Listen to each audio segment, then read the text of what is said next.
नमस्कार बच्चों। जैसा कि हम लोग पिछले 4-5 दिनों से एनसीईआरटी की हिस्ट्री बुक्स 12th का पहला चैप्टर ईंट मनके तथा अस्थियां पढ़ रहे हैं और 4 भाग हम लोग इसको अब तक पढ़ चुके हैं।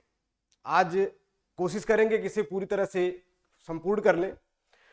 आज इसका 5वां पार्ट रहेगा और ये इसको पढ़ाने के बाद जो भी इससे संबंधित बहुविकल्पीय प्रश्न होंगे, हम अनुरोध करेंगे हमारी टीम से कि उसका एक पीडीएफ दिया जाए और यहाँ पे उसको हल किया जाएगा। हम साथ मिलकर के हल करेंगे आपके साथ। और आज जो भी बचा हुआ है उसको कंक्लूड करेंगे। ठीक है, चलिए हम आगे बढ़ते हैं। कल हम लोग बांट के बारे में पढ़ रहे थे। बांट, इसके बारे में पढ़ रहे थे।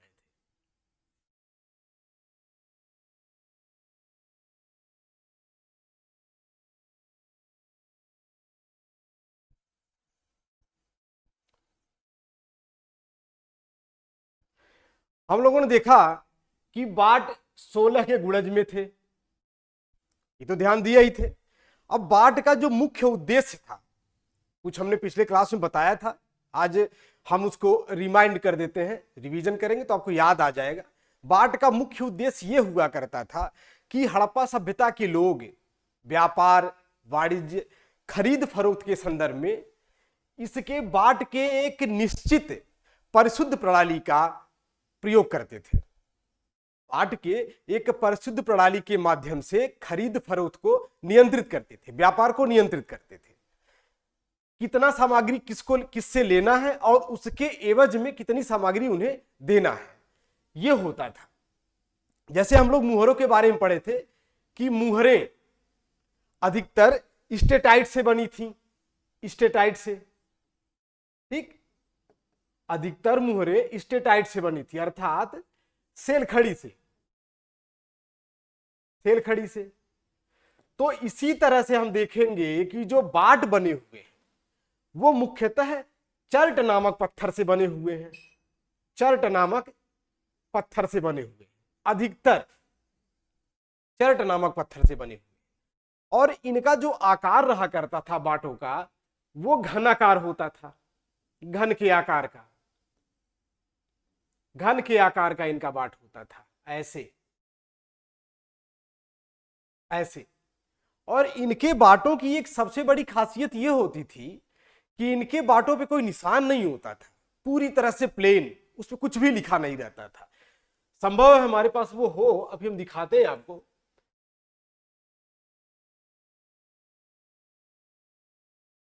शायद 6 नंबर, ये 8 नंबर पे आप देखें, यहां पे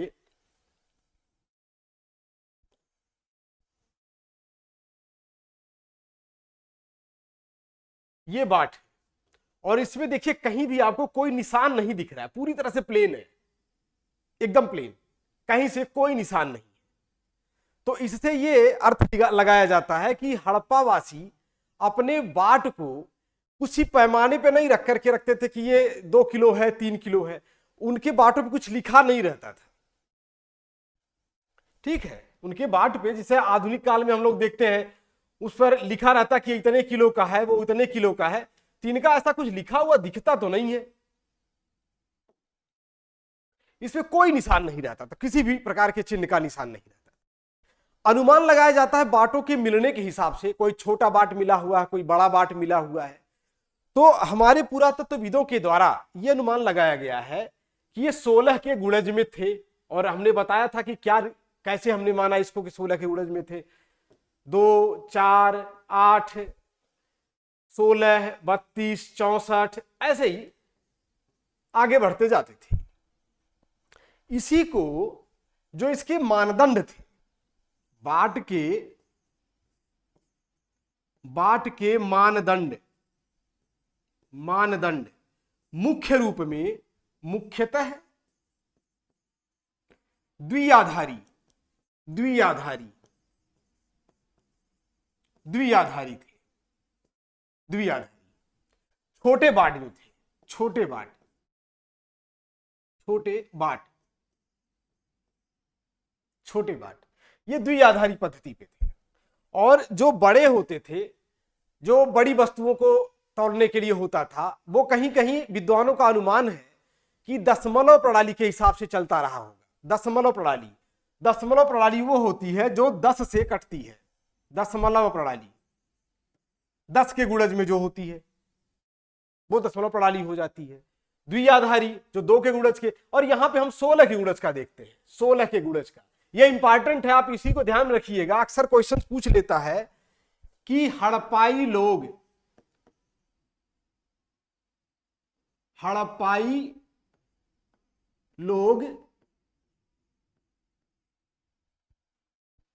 किस गुणज में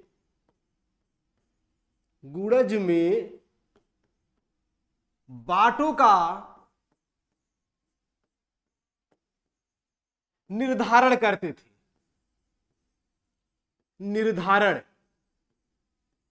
ठीक।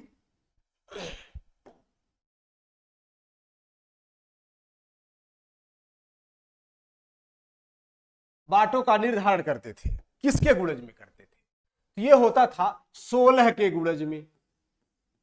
16 के गुणज में। ये बहुत ही महत्वपूर्ण प्रश्न है, कई बार आ चुका है ये प्रश्न, चाहे वो प्रतियोगी परीक्षाओं के संदर्भ में हो या फिर जो एकेडमिक परीक्षाएं होती है उसमें भी ये प्रश्न पूछे जाते रहते हैं।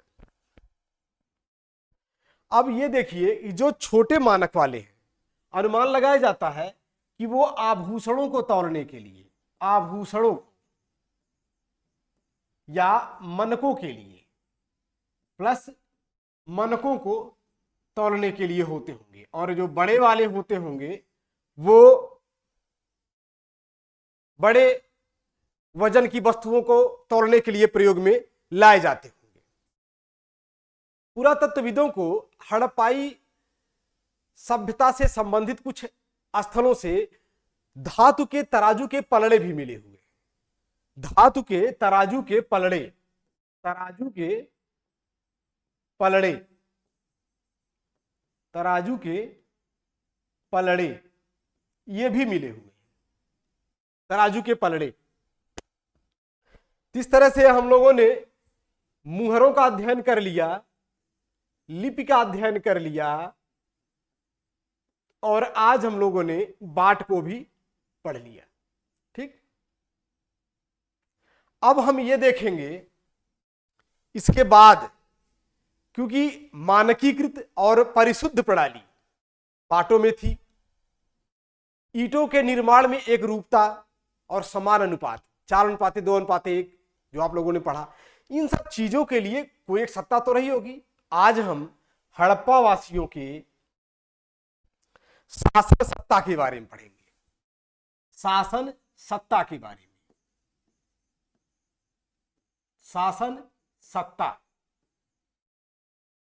इसके बारे में हम अध्ययन करेंगे।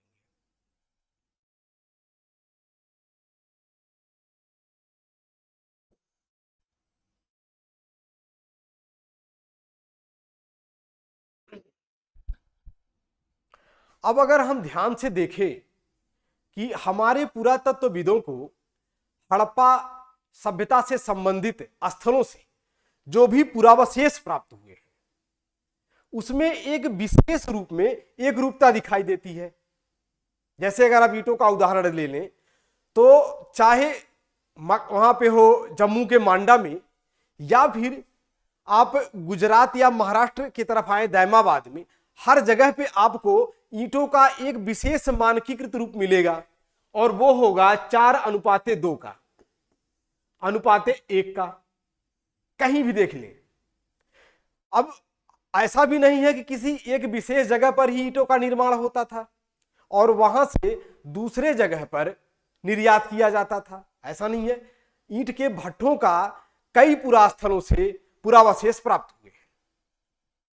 अब अगर एक रूपता इस तरह से दिखाई देती है ईंटों में, फिर अगर हम बाटों में देखें, अभी हम लोग बाटों को पढ़े, पूरे हड़प्पाई सभ्यता से संबंधित जो भी स्थल प्राप्त हुए हैं उन पर उन स्थलों से जो भी बाट मिले हैं उनमें भी एक रूपता दिखती है।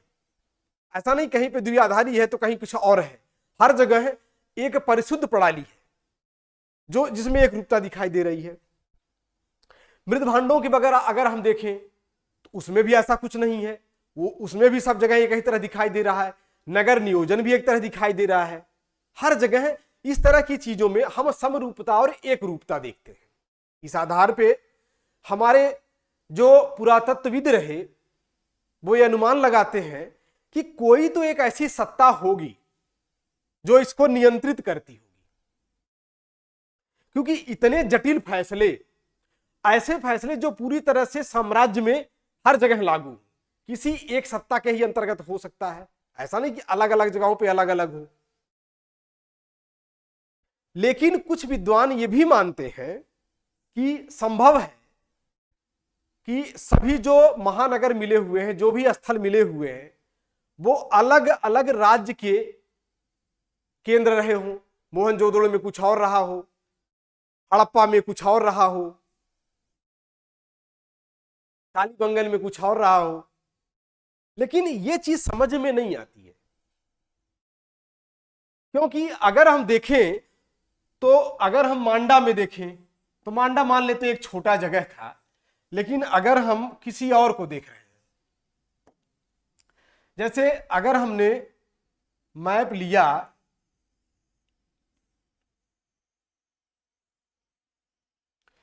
ये यहां पे हमको मांडा दिखता है जम्मू वाले इलाके में, ये वाला जो इलाका है पाकिस्तान का, ये पंजाब का इलाका, और यहां मोहनजोदड़ो है, यहां हड़प्पा है।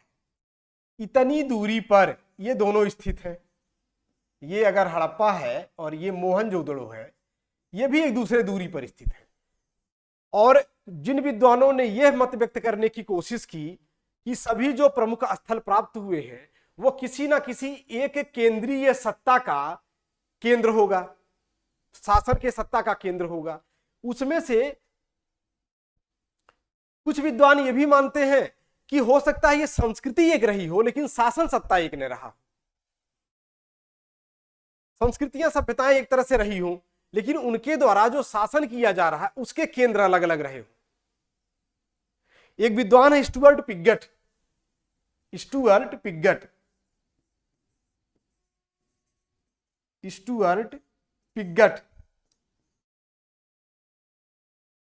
वो ये कहते हैं कि हड़प्पा सभ्यता से संबंधित जो भी पुरास्थल प्राप्त हुए हैं उनमें से दो स्थल हड़प्पा और मोहनजोदड़ो, ये दोनों किसी एक ही साम्राज्य के दो राजधानियां हैं। ये स्टुअर्ट पिगट महोदय का विचार है कि ये भी राजधानी हो सकती है, ये भी राजधानी हो सकती है। आप जब आगे चल करके महापाषाण काल के बारे में पढ़ेंगे तो देखेंगे कई ऐसे महाजनपद थे जिनकी दो दो राजधानियां थी। जैसे उज्जैन का देखेंगे, उत्तरी और दक्षिणी करके हो जाता है उसमें। आप कोसल का देखेंगे उसमें भी दो दिख जाएगा आपको, पांचाल का देखेंगे तो वहां दिख जाएगा दो। इसी तरह से इनका अनुमान है कि हड़प्पा सभ्यता से संबंधित जो संस्कृति या साम्राज्य था उसमें मोहनजोदड़ो और हड़प्पा किसी एक ही साम्राज्य की दो राजधानियां थी। ठीक, अब इसी तरह से जो भी विचार व्यक्त किया जा रहा है विद्वानों के द्वारा, कुछ ये विद्वान विचार व्यक्त करते हैं संभव है कि ये शासन सत्ता जो भी की जा रही है अब किसके अधीन रही होगी। अभी तो हम लोगों ने भूगोल के बारे में देखा कि हाँ संभव है ये जगह है, ये जगह मिला हुआ है तो यहां पे ये हो सकता है, वहां पे वो समथिंग।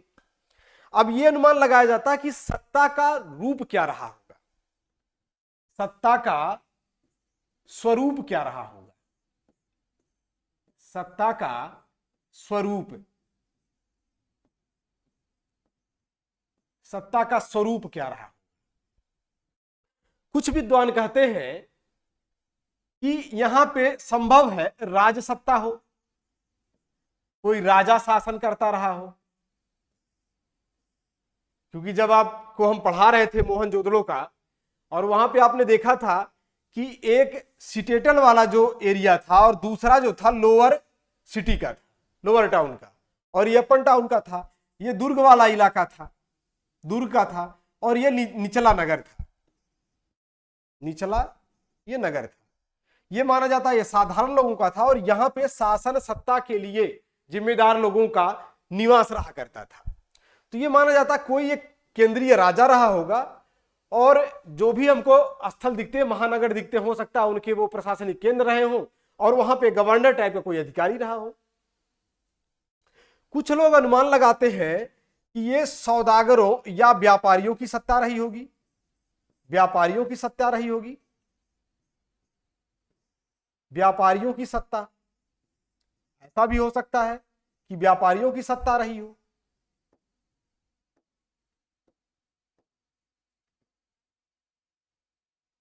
ठीक, व्यापारियों की सत्ता के पीछे का क्या उद्देश्य है? क्योंकि देखा जाता है कि हड़प्पा सभ्यता से संबंधित जो भी नगर मिले हुए हैं या स्थल मिले हुए हैं, वहां पे आप देखेंगे कृषि कार्य तो हो रहा है, लेकिन जो मुख्य उनके आमदनी या आय का जो स्रोत दिख रहा है वो शिल्प या व्यापार दिख रहा है। पूरी तरह से व्यापारिक क्रियाकलापों के द्वारा ही ये अपने अर्थ का सृजन कर रहे हैं। कृषि है लेकिन वो गौड़ दिख रही है। ठीक है, इसी आधार पे कुछ लोगों का यह अनुमान है कि यहां पे व्यापारियों का शासन रहा और इससे संबंधित कुछ निगमों का शासन रहा होगा। निगम का शासन, ये भी मान सकते हैं कि यहां पे निगम का शासन रहा होगा। आज भी आप देखते हैं महानगरों में निगमों का ही शासन है, लेकिन यह किसी के अंडर में होता। हमारे यहाँ सेंट्रल गवर्नमेंट भी होती है, हमारे यहाँ स्टेट गवर्नमेंट भी होती है। ठीक, अब जो चौथे नंबर पे आता है, कुछ लोग कहते हैं कि पुरोहितों का शासन रहा। पुरोहितों की सत्ता यहां पे रही होगी। अब इसके पीछे का क्या कारण है? ऐसा क्या इनके दिमाग में आया कि इन्हें लगा कि पुरोहितों का शासन रहा? इसके लिए आपको मेसोपोटामिया की तरफ चलना पड़ेगा। मेसोपोटामिया,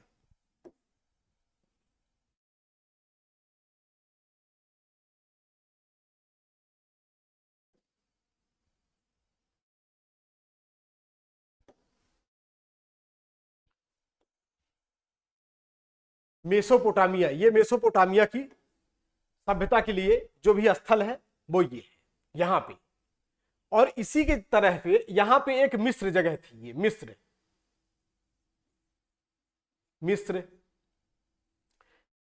आप ध्यान दें, मैप दिखाने का उद्देश्य है कि आपको दिमाग में रहेगा कि मिस्र कहां, मेसोपोटामिया कहां पे है और मिस्र कहां पे है। ये अफ्रीका में। ठीक है, अब इसी के संदर्भ में थोड़ी सी चर्चा हम लोग करेंगे कि आखिर ये कैसे आया, कैसे लोगों को लगा कि यहां पे पुरोहितों की सत्ता हो सकती है। हड़प्पा सभ्यता के बारे में जो जानकारी हमको प्राप्त होती है वो 19वीं शताब्दी में प्राप्त होती है। शुरुआत में 1853 में के इर्द गिर्द जब वहां पे लाहौर और कराची के बीच में रेलवे लाइन बन रही थी, तब तो पहले ये भी पाकिस्तान वाला एरिया हमारे ही पास था। अंग्रेजों के शासन के दौरान में लाहौर और कराची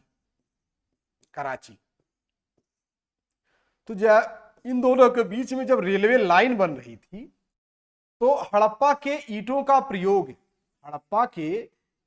प्रयोग वहां के कर्मचारी यहां पे गिट्टी तोड़ करके, ईंटों को तोड़ गिट्टी बनाने के लिए कर रहे थे।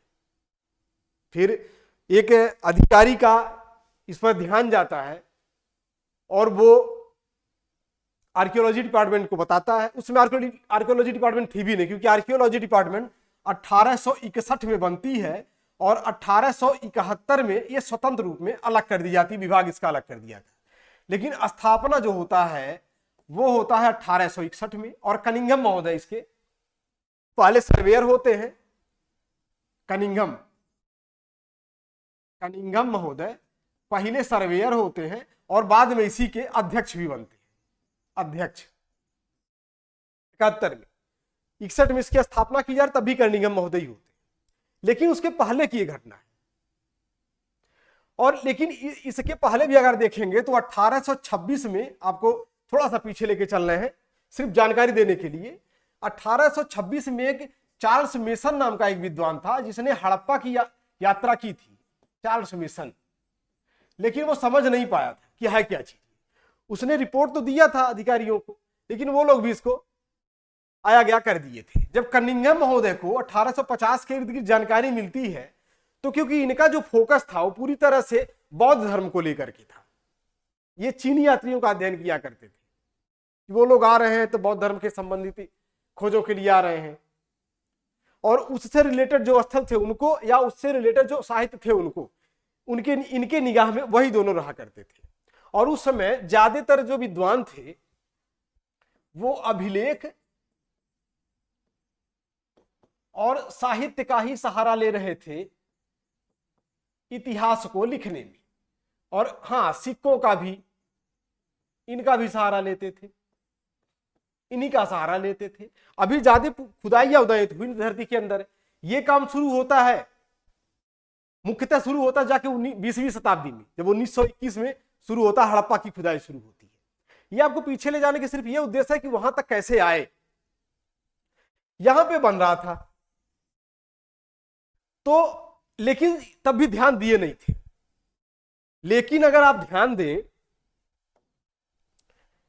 हड़प्पा सभ्यता की जानकारी जब तक विश्व को होती है, उसके पहले ही मिस्र और मेसोपोटामिया की सभ्यता के बारे में विश्व जान चुका था, दुनिया जान चुकी थी। अब सबके सामने मिस्र की शासन सत्ता का उदाहरण था, मिस्र की शासन सत्ता का उदाहरण सबके सामने था। ठीक है, शासन सत्ता का उदाहरण सबके सामने था, और वहां पे जो सत्ता थी वो पुरोहितों की सत्ता थी, पुरोहितों का शासन। ठीक, पुरोहितों का शासन था। इसके आधार पे उस समय के विद्वानों ने कोशिश की, क्योंकि तुलनात्मक रूप में होता है, तुलना कर रहे हैं कि हो सकता है वहां पे जब पुरोहितों का शासन था तो उसी के आधार पर कुछ यहां पर भी उसको प्रतिपादित करने की कोशिश कर रहे थे, और उसी से संदर्भित ये एक मूर्ति मिल जाती है पत्थर की, जो देखने में एक पुरोहित की तरह लग रहा है, दाढ़ी है, संवारा गया, यहां पे एक त्रिपाटक की तरह ऐसे ही कंधे से जाकर के कमर की तरफ गया हुआ है जो वस्त्र है, आपको ये वस्त्र दिख रहा होगा।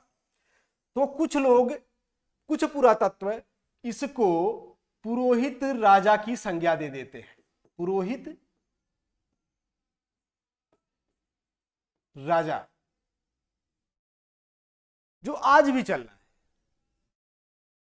पुरोहित राजा की संज्ञा दी जाती है, और आज भी इसको लोग मान रहे हैं कि पुरोहित राजा ही है। अभी उसमें कुछ ज्यादा संशोधन किए नहीं है, बहुत सारे लोगों के दिमाग में अभी भी ये चीज पड़ी हुई है।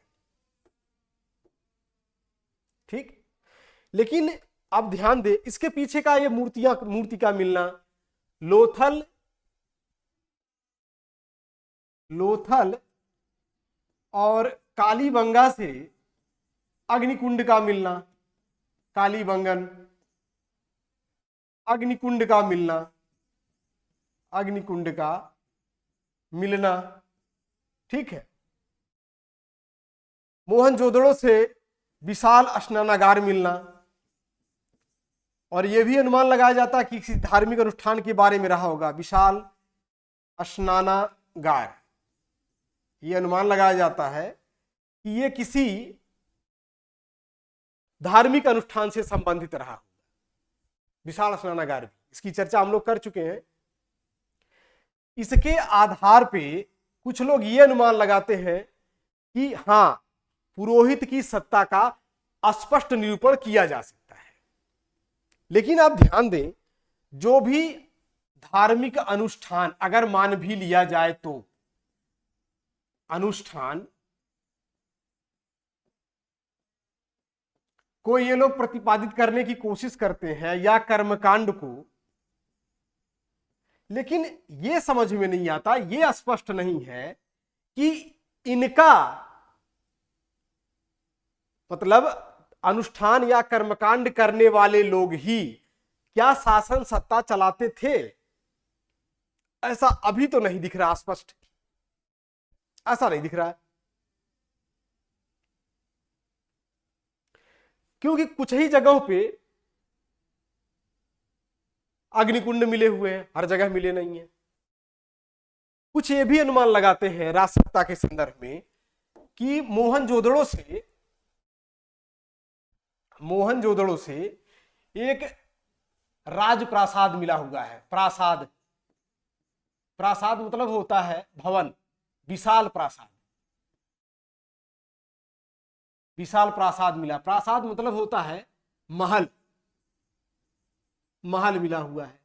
लेकिन यह भी समझ में नहीं आता, अगर कोई विशाल महल मिला हुआ है तो इससे संबंधित विलासिता की वस्तुएं, भव्य वस्तुएं कहीं ना कहीं मिलनी तो चाहिए थी, कुछ तो मिलनी चाहिए थी। ऐसा था नहीं कि सभी नष्ट हो गई, कुछ तो मिलनी चाहिए थी, लेकिन नहीं मिली। ठीक, अब अगर हम देखें, ये हो गया महलों के बारे में, मूर्तियां जो कुछ मिली हुई है उसके संदर्भ में। और कुछ लोग ये कहते हैं, अगर ये चौथा हम लोग देख लिए, ये चौथा था, ये पुरोहितों की सत्ता। कुछ लोग कहते हैं कि इनके यहां कोई राजा नहीं था, सभी बराबर थे। कुछ लोग कहते हैं कि यहां पे सभी लोग शासन करते थे, सभी लोगों की बराबर की भागीदारी थी,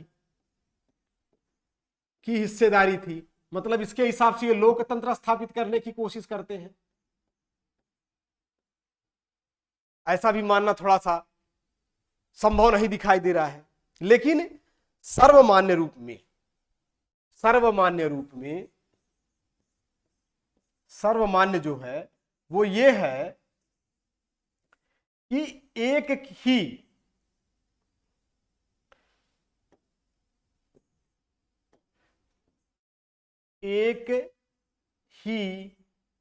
केंद्रीय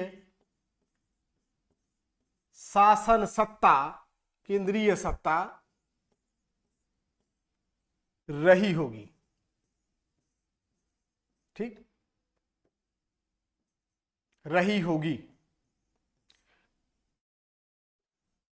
यही सबसे सर्वमान्य।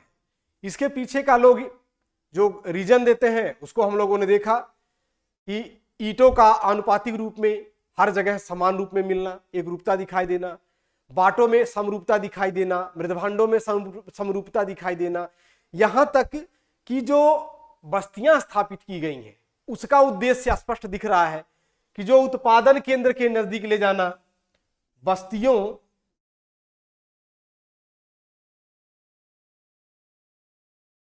की स्थापना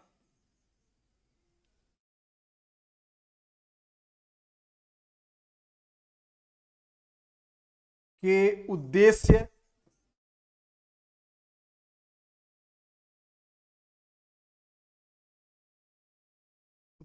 में एक रूपता,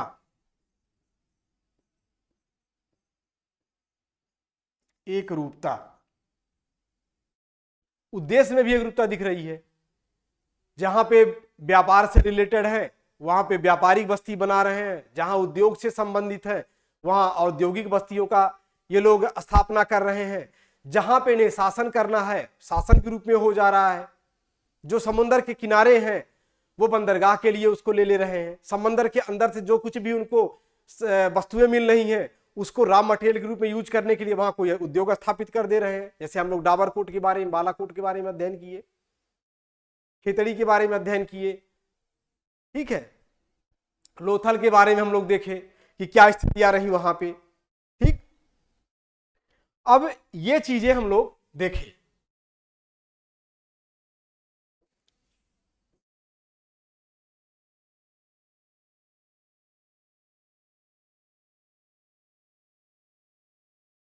अब ये देखते हैं कि इस सभ्यता के लोग, हम लोगों ने शासन के बारे में देख लिया, औद्योगिक, व्यापारिक, कृषि, धार्मिक चर्चाएं हुई थी। इस एनसीईआरटी में थोड़ी इसकी कम ही चर्चा है धार्मिक के बारे में। हम जब इसको हड़प्पा सभ्यता से संबंधित जब रिवीजन वाला पार्ट लेकर के आएंगे या जब इसके बहुविकल्पीय प्रश्नों को हल करवाएंगे उसके अंतर्गत जब व्याख्या आएगी समुचित ढंग से उसकी व्याख्या कर देंगे। और ये निश्चित जान लीजिए आप कि इस ढंग से व्याख्या की जाएगी कि जो थोड़ा बहुत आपका अभी भी कंफ्यूजन बचा होगा, वैसे हम आशा तो करते हैं कि आपको अब कोई कंफ्यूजन नहीं बचा होगा, जिस टॉपिक का यहाँ पे चर्चा कर दिया गया है उसके संबंध में कंफ्यूजन तो अब नहीं होना चाहिए। लेकिन यदि बचा हुआ है तो आगे जो हम प्रश्नों की व्याख्या करेंगे उसमें हम जो भी टॉपिक बचा हुआ उसकी पूरी तरह से समाधान कर देंगे, जो भी समस्या होगी उसका समाधान हो जाएगा।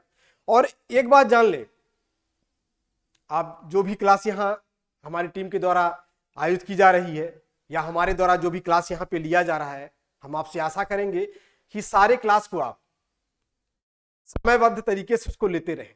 अगर आपके दिमाग में ये चल रहा होगा कि चलो यूट्यूब में है, जब हमें जरूरत पड़ेगी तो हम उसको निकाल करके या देख लेंगे, लेकिन ये वादा जो होता है ना, ये बड़ा खराब होता है। ये आपको वादा की जो आदत होती है बाद में बड़ी बहुत भारी पड़ जाती है।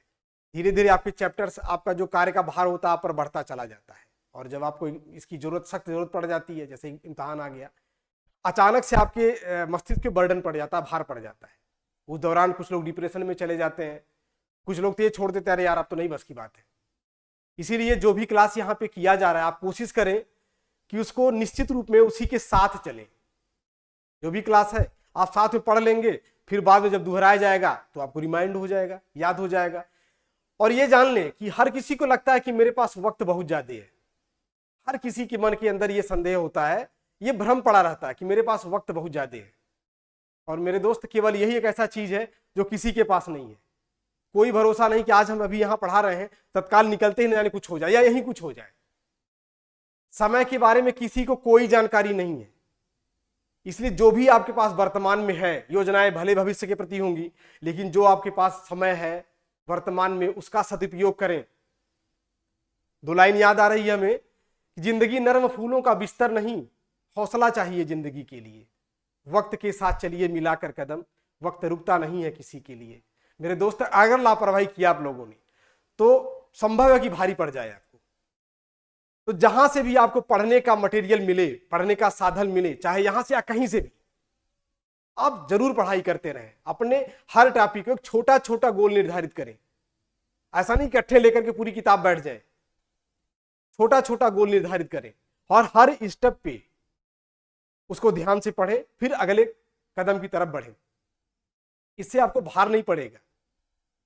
ठीक है, आइए हम अपने चैप्टर की तरफ चलते हैं। अब हम अगले चलते हैं, दाह का अंतिम संस्कार किस तरह से करते थे। ये अंतिम संस्कार, इस टॉपिक की तरफ हम चलते हैं। अंतिम संस्कार,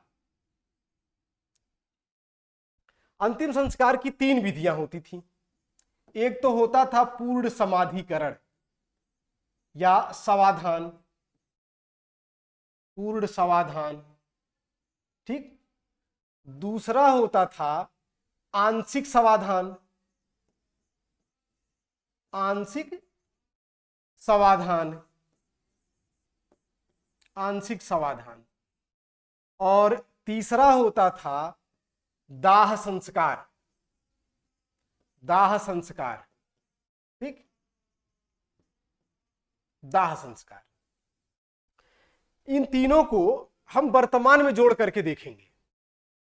जैसे आप देखते होंगे इस्लाम धर्म के मतावलंबी या फिर क्रिश्चियन जो होते हैं, ईसाई धर्मावलंबी, ये दोनों लोग लाशों को जलाते नहीं है, वो ताबूत में रख करके जमीन के अंदर दफन कर देते हैं। पूरा एज इट इज, जैसे ही शरीर रहती, पूरी शरीर धो धा करके जो भी उनका कर्मकांड होता होगा उसको करने के बाद एक ताबूत के अंदर रख देते हैं। ठीक, ये पूर्ण समाधान होता है। किसी व्यक्ति की मृत्यु हुई, एज इट इज जैसा उसका शरीर है एक ताबूत में रखे और उसको जमीन के अंदर गाड़ दिए। या हो सकता है बिना ताबूतों के, उस समय ताबूत को स्रोत एक दो जगहों पर दिखाई देते हैं और जो भी ताबूत मिलते हैं अंदाजा लगाया जाता है कि कोई बाहरी रहा होगा, व्यापारी रहा होगा जो यहाँ आया रहा होगा। वहां पे ताबूतों के सबूत तो नहीं मिलते हैं, हमारे जो ओरिजिन रहे होंगे यहाँ के, इधर के। हम वर्तमान से जोड़ के बताने की कोशिश कर रहे हैं। पूरा जैसे का तैसा उसे दफन कर दिया जाता है। दूसरा आंशिक समाधान, आंशिक समाधान में यह होता था कि जब किसी की मृत्यु हो जाती थी तो उसके शरीर को किसी खुले जगह पे छोड़ दिया जाता था, चिड़ियों के द्वारा, जानवरों के द्वारा, उसे खाया जाता था और उसके बाद जो अवशेष बचता था उसे किसी कलश वगैरह में रख करके फिर उसे जमीन के अंदर दफन करते थे। अगर वर्तमान में आप देखें तो पारसी समुदाय में आज भी यही पाया जाता है। पारसी समुदाय में आज भी आंशिक समाधान का ही प्रावधान है। जब साइरस मिस्त्री एक्सपायर किए थे, अगर आप लोगों को याद हो, तो उस समय यह चर्चा बहुत तेज चली थी आंशिक समाधान की। ठीक है, ये आज भी है पारसी समुदाय में, उस समय भी रहा करता था। फिर आते हैं दाह संस्कार। दाह संस्कार में यह होता है कि जब किसी की मृत्यु हो जाती थी तो उसके शरीर को लकड़ियों पर रख करके जला दिया जाता था, पूरी तरह से जला दिया जाता था, और जो भी उनके कर्मकांड रहते हैं उसके बाद वो करते रहे। जैसे आजकल होता है कि कुछ अवशेष लेकर के जल में डाल दिया जाता है, उसमें भी कुछ रहा होगा। इसको जोड़ के बताने की है कि जो अभी भी आप जहां दाह संस्कार क्रिया देखते होंगे वहां देखें पूरे शरीर को लकड़ियों पर रख करके एक चिता बनाई जाती है और उसको उसी पर लाश को रख करके जला दिया जाता है। ठीक, ये होता है दाह संस्कार, अर्थात जलाना। दाह संस्कार हो जाता है जलाना। तो इस तरह से हम लोगों ने हड़प्पा सभ्यता के संदर्भ में अंतिम संस्कार को पढ़ा। अब हम देखते हैं इससे आगे, और यह है कि यह माना जाए कि इसका अंत हुआ कैसे। भाई हड़प्पा सभ्यता का अंत तो हुआ होगा, कुछ तो ऐसा हुआ होगा कि जैसे लगे कि अब यह सभ्यता धीरे धीरे अवसान की तरफ जा रही है। जब हम आपको काल निर्धारण के समय पढ़ाए होंगे वहां बताए होंगे कि जो परिपक्व अवस्था थी, परिपक्व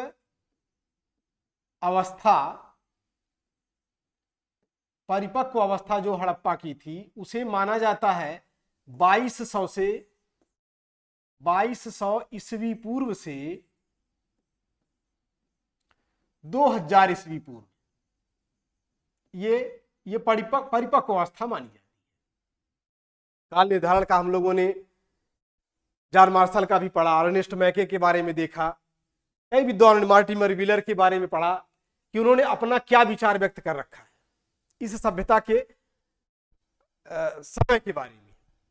ठीक, अब होता क्या है कि ये तो परिपक्व अवस्था है, लेकिन विद्वानों को ऐसा लगता है कि 1900 ईस्वी पूर्व के बाद इसमें ह्रास के लक्षण दिखने लगते हैं, इस सभ्यता के ही ह्रास के लक्षण दिखने लगते हैं। अब उसमें होता क्या है, मानकीकृत जो बाट प्रणाली होती है अब वो अनुपस्थित हो रही है। उसके पीछे का रीजन ये रहा होगा कि व्यापार वाणिज्य का ह्रास होता रहा होगा। जब व्यापार वाणिज्य ही नहीं होगा, हमें विनिमय करने के लिए कुछ है ही नहीं, तो बाटों की आवश्यकता अपने आप खत्म हो जा रही है। फिर हम देखते हैं ईंटों की एकरूपता भी खत्म हो रही है, ईंटों की एकरूपता भी समाप्त हो रही है। एकरूपता, इसमें भी अब कमी दिखाई दे रही है। स्थानीय रूप में कुछ ऐसी चीजें मिल नहीं, लग रहा है कि हाँ कुछ अलग ढंग से बना रहे हैं, और ईंटों की आवश्यकता भी थोड़ी कम पड़ रही है, क्योंकि अचानक से ऐसा नहीं दिखता है, लेकिन एक क्रम वाइज दिखता है। जैसे लग रहा है कि अब नगर नहीं बल्कि जो आने वाला सभ्यता या संस्कृति हमको मिल रही है वो ग्रामीण संस्कृति मिल रही है। ठीक है, बाटों में भी एक रूपता की जगह पे अब स्थानीय रूपता दिखाई दे रही है। कुछ स्थानीय स्तर पे कुछ चीजें मिल रही हैं जिन्हें माना जा सकता है कि अब इनका अवसान हुआ है। इन्हीं सारी चीजों को ध्यान में रखते हुए पुरातत्वविद जो है इस आखिरी इस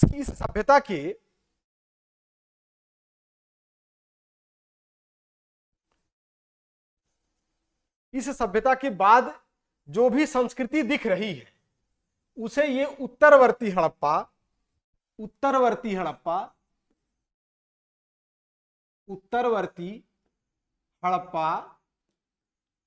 या अनुवर्ती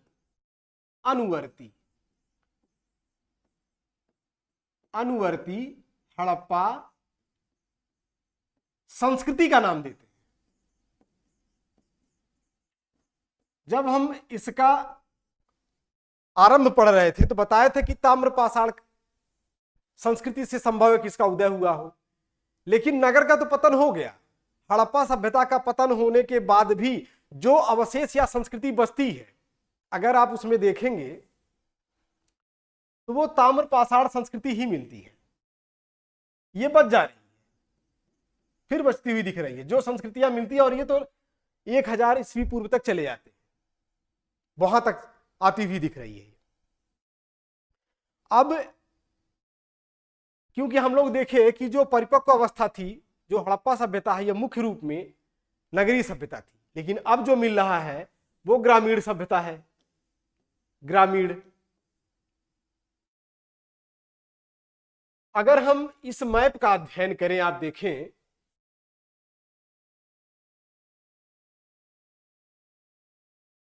तो यह है उत्तर हड़प्पा के क्षेत्र, अर्थात उत्तरवर्ती हड़प्पा के क्षेत्र है। आपको यहां झूकर दिख रहा होगा, इसको कहते हैं झूकर झांकर संस्कृति।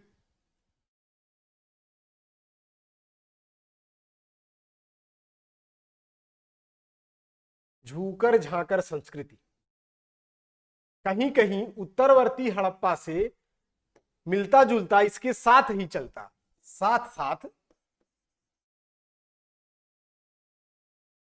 ताम्र संस्कृति भी चल रही, ताम्रपाषाण संस्कृति भी इसके साथ चल रही है, और यह है झूकर झांकर संस्कृति। झूकर झांकर, झूकर झांकर संस्कृति।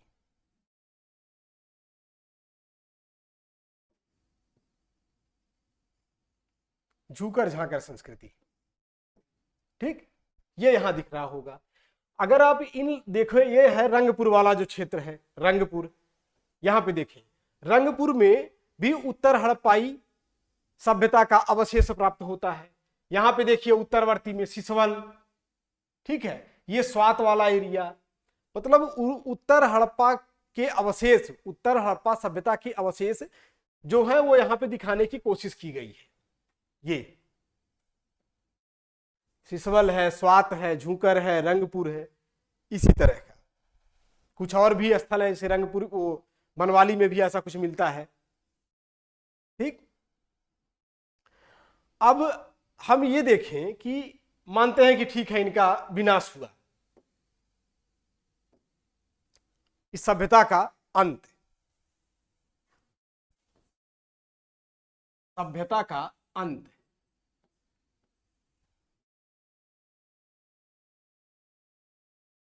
सभ्यता का अंत कैसे हुआ? क्योंकि वर्तमान में तो यह सभ्यता है नहीं, कोई ना कोई कारण रहा होगा, इसी कारण यह सभ्यता अवसान को गई। तो पहला जो कारण है वो अनुमान लगाते हैं लोग, बाढ़ है। बाढ़, नदियों में आने वाली बाढ़, नदियों के बाढ़, नदियों में आने वाली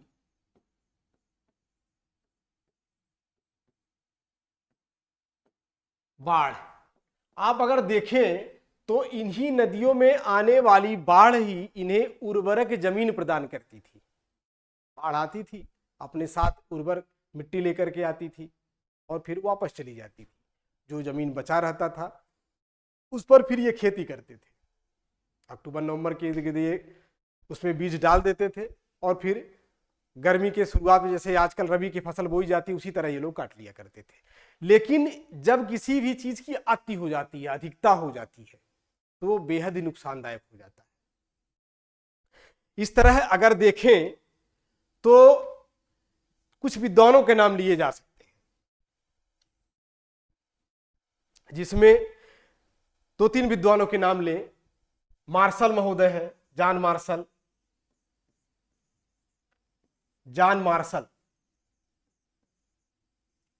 फिर मैके का अर्नेस्ट मैके, अर्नेस्ट मैके, अर्नेस्ट मैके, और यस आर राव है, ठीक, यस आर राव। इन तीनों लोगों ने यह बताया कि नदियों में आने वाली बाढ़ हड़प्पा सभ्यता के विनाश के कारणों में मुख्य है। जॉन मार्शल महोदय मोहनजोदड़ो के संदर्भ में कहते हैं और ये बताते हैं कि वहां पे 7 बार बाढ़ आई हुई थी, क्योंकि 7 स्तर मिलता है यहां से, ठीक। अर्नेस्ट महोदय चनहुदड़ो के बारे में बताते हैं कि चनहुदड़ो का विनाश नदियों में आने वाली बाढ़ के कारण हुई। और एस आर राव महोदय लोथल के बारे में कहते हैं, लोथल के बारे में कहते हैं कि लोथल का भी विनाश भोगवा नदी में आने वाली बाढ़ ही है, बाढ़ के कारण सभ्यता का अंत। फिर अगले कारण की तरफ चले तो बताया जाता है जलवायु में होने वाला परिवर्तन। जलवायु में परिवर्तन, पारिस्थितिकी परिवर्तन, ठीक, जलवायु में परिवर्तन। और यह कहा जाता है कि वनों की कटाई से, क्योंकि देखते हैं कि पानी के लिए, वर्षा के लिए मुख्य रूप में जिम्मेदार वन ही होते हैं, तो उसी तरह से वनों की कटाई से मौसम में वहां परिवर्तन आया होगा, पानी की कमी हो गई होगी, ठीक है। और यह है आर.एल. स्टाइन और अमलानंद घोष, आर.एल. स्टाइन और अमलानंद घोष बताते हैं कि जलवायु में होने वाले परिवर्तन के कारण ही हड़प्पा सभ्यता का विनाश हुआ।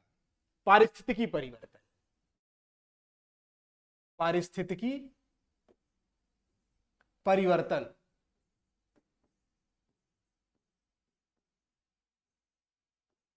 ठीक, पारिस्थितिकी परिवर्तन, अमलानंद घोष। अगर हम और आगे की तरफ देखें तो यह देखा जा रहा है कि विदेशी व्यापार में गतिरोध हुआ। वो हमने पतन के समय दिखाया कि बाटों की कमी क्यों हुई होगी। तो कुछ विद्वान हैं, जैसे अल्ब्राइट महोदय बताते हैं कि व्यापार में पतन के कारण, व्यापार में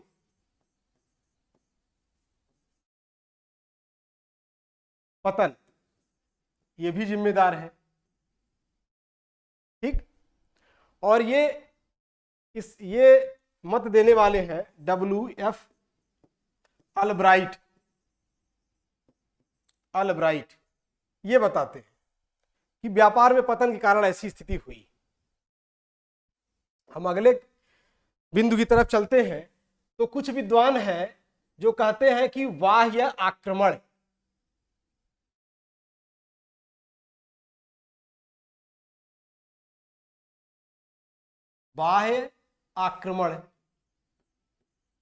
और इसके जो सूत्रधार हैं, बाह्य आक्रमण, इसके जो सूत्रधार हैं वो है गार्डन चाइल्ड और मार्टिमर व्हीलर,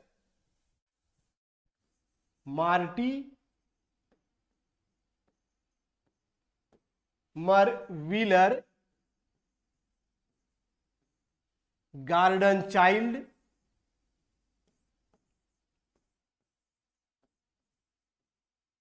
और स्टुअर्ट पिगट,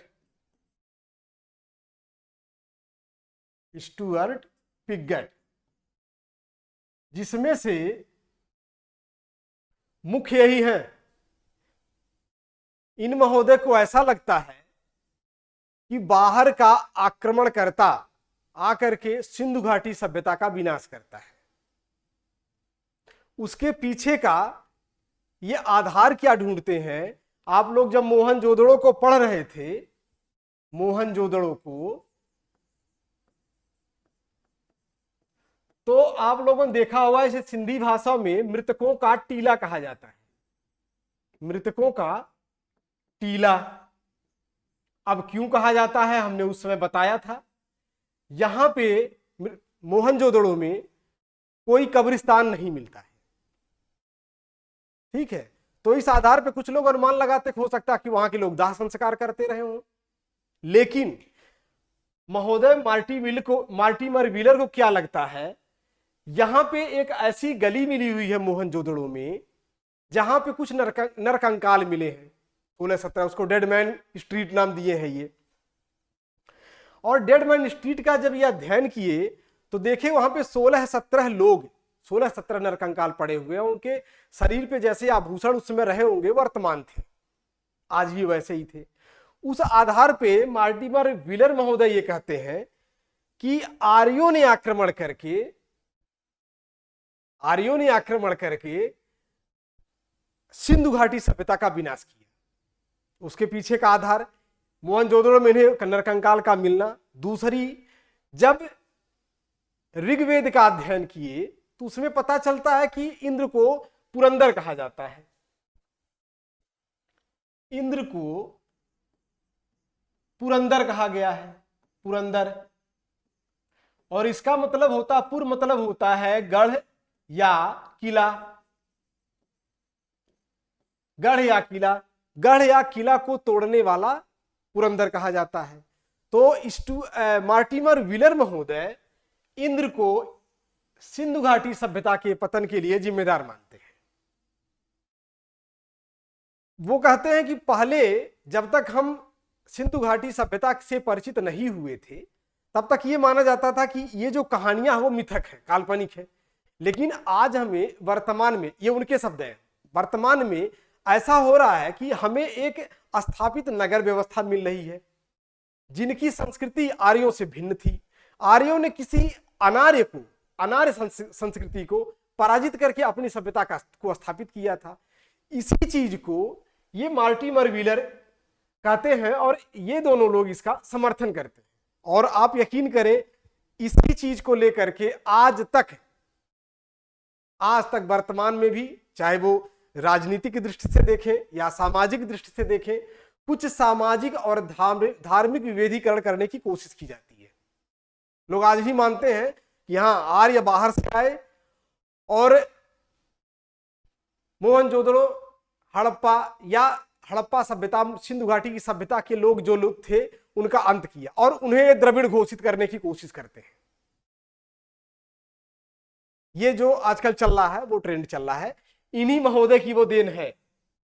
ये आर्यों को विदेशी बताते हैं, जो भी सत्य हो, क्योंकि यही लोग ढूंढे हुए हैं आज भी इन सब चीजों को। इसको सही ढंग से खंडित करने का भी कारण तो कुछ दिखा नहीं। हाँ, एक है जॉर्ज एफ डेल्स महोदय। डेल्स महोदय 1960 ईस्वी के इर्द गिर्द इसका खंडन करने की कोशिश करते हैं। ये खंडन करते हैं बाह्य आक्रमण का। ये कहते हैं कि अगर बाह्य आक्रमण हुआ होता तो इन लोगों के पास एक गढ़ था, एक किला था। अंतिम लड़ाई अक्सर किले के अंदर या किले के बाहर ही होती है। अंतिम लड़ाई तो किले के अंदर ही होती है। जब कोई किला जीत लेता है, गेट खोल करके अंदर जाता है, तो उसमें भी तो नरसंहार करता होगा, वहां भी मिलना चाहिए। नंबर एक कारण। दूसरा कारण ये कहते हैं कि जो डेड लाइन स्ट्रीट में, डेड मैन यहां पे लिख दे, डेड मैन स्ट्रीट, जिसको ये लोग नाम दिए हुए हैं, डेड मैन स्ट्रीट में जो भी नरकंकाल प्राप्त हुए हैं वो किसी एक काल के तो है नहीं।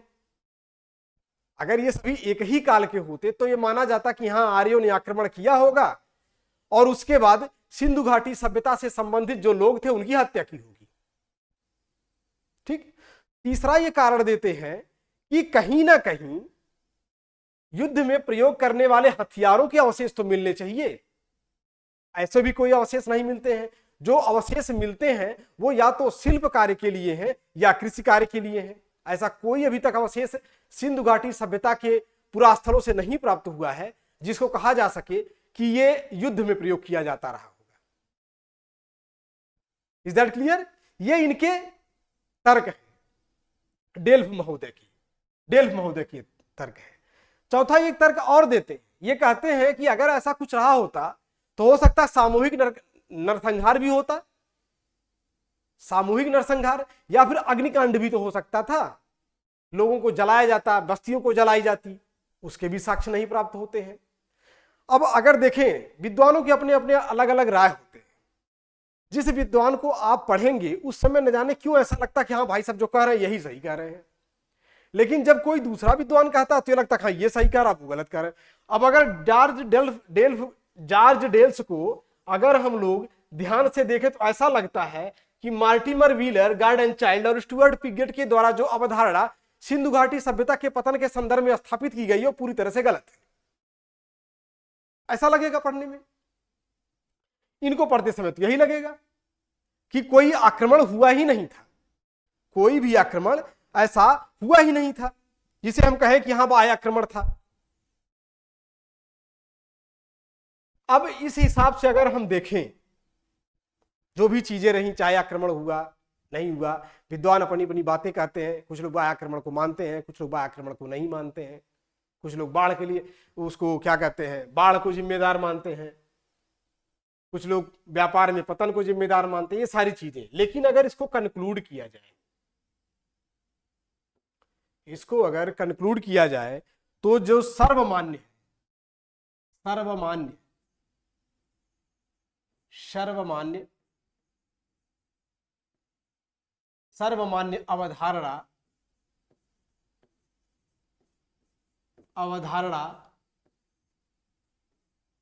वो ये है कि बाढ़ आने वाली, नदियों में आने वाली बाढ़ ही सिंधु घाटी सभ्यता के पतन में मुख्य रूप में जिम्मेदार है। जैसे आपको बताएं, जब मोहनजोदड़ो के बारे में जॉन मार्शल महोदय बताते हैं कि सिंधु घाटी सभ्यता, सिंधु नदी में आने वाली बाढ़ है मोहनजोदड़ो के पतन के लिए जिम्मेदार हुई, तो उसी तरह से यही महोदय जॉन मार्शल ही कहते हैं, जॉन मार्शल ही कहते हैं कि प्रशासनिक शिथिलता, ये भी कभी कभी प्रश्न पूछ लेता है, याद आ गया तो हम बता दे रहे हैं, प्रशासनिक शिथिलता भी इसके लिए जिम्मेदार है। ठीक, प्रशासनिक शिथिलता भी इसके लिए जिम्मेदार है। अब ये चीजें रहीं, और कुछ लोग भूतात्विक परिवर्तन के लिए भी इसको कारण मानते हैं, आप उसको भी लिख लें, भूतात्विक परिवर्तन, भूतात्विक परिवर्तन, विद्वान है साहनी महोदय हैं, एम.आर. साहनी, ये कहते हैं कि भूतात्विक परिवर्तन इसके लिए जिम्मेदार है। राइट्स है, डेल्स भी यही कहते हैं, जो जिनको अभी हम लोग कह रहे थे बाह्य आक्रमण वाला, डेल्स महोदय भी इसी के बारे में बताते हैं। तो इस तरह से हम लोगों ने हड़प्पा सभ्यता के संदर्भ में जो भी एनसीईआरटी में दिया गया है उसको आधार बना करके हम लोग अपने अध्याय को आज पूर्ण कर रहे हैं। और आप लोगों ने देखा होगा कि जो चीजें एनसीईआरटी में हैं उसको तो यहाँ बताया ही गया और विधिवत बताया गया, व्याख्या करके बताया गया, और जो उसके लिए जरूरी था कुछ बाह्य स्रोतों का भी, उसे भी हम यहां ले आने की कोशिश किए हैं। और अब इसके बाद जब हम अगला क्लास लेंगे तो हड़प्पा सभ्यता के संदर्भ में बहुविकल्पीय प्रश्नों को हल किया जाएगा। जो भी इसके संदर्भ में क्वेश्चंस बनेंगे, और हम कोशिश करेंगे कि लगभग 100 क्वेश्चन हल करवा दिया जाए इससे संबंधित, जो भी विभिन्न प्रतियोगी परीक्षाओं में आया हुआ है या जो आने की संभावना है, जो भी क्वेश्चंस होंगे हम इसको यहाँ पे सॉल्व करवाएंगे, और एक एक क्वेश्चन, और संभव करेंगे कि उसमें आप भी शामिल हो, कोशिश करेंगे कि आप भी शामिल हो, इससे आपको भी पता चलेगा, और जो कुछ आपको मन के अंदर आता होगा कमेंट्स के माध्यम से वो प्रश्न भी आप पूछ सकते हैं। ठीक है, आशा करते हैं कि आपको ये क्लास अच्छा लग रहा होगा। आपका दिन शुभ हो, खुश रहिए।